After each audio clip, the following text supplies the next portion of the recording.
से फुटओभर ब्रिजटा सेठी नित्याନ୍ତ जरूरी कारण आपण जानते वर्तमान नेशनल हाईवे रो गोटे कड़रू आ गोटे कड़क आसिया पई अनेक असुविधार सम्मुखीन होती जो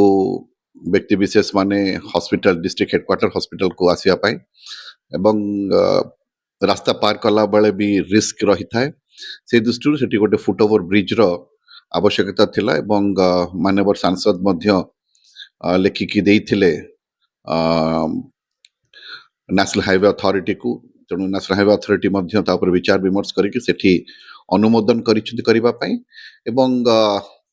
आमे एसपी मु एवं हमर जिला स्तरीय अधिकारी माने लाइक तहसीलदार्स आमे एनएचआई रो समस्त अधिकारी मान को डाकिथिलु एवं फुटओभर ब्रिजटा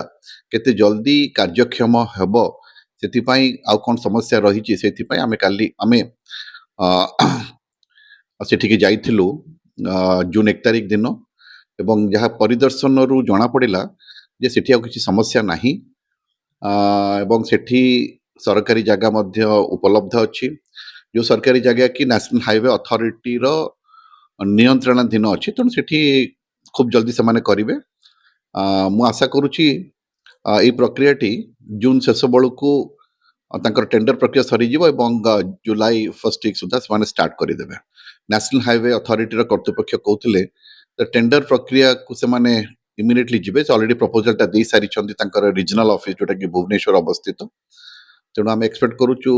सेटा खूब जल्दी माने may be in the next 6-7 days सेटा अप्रूवल हे जिवो तापर से माने टेंडर प्रक्रिया को जिबे टेंडर प्रक्रिया टे जनरली 21 डेज परे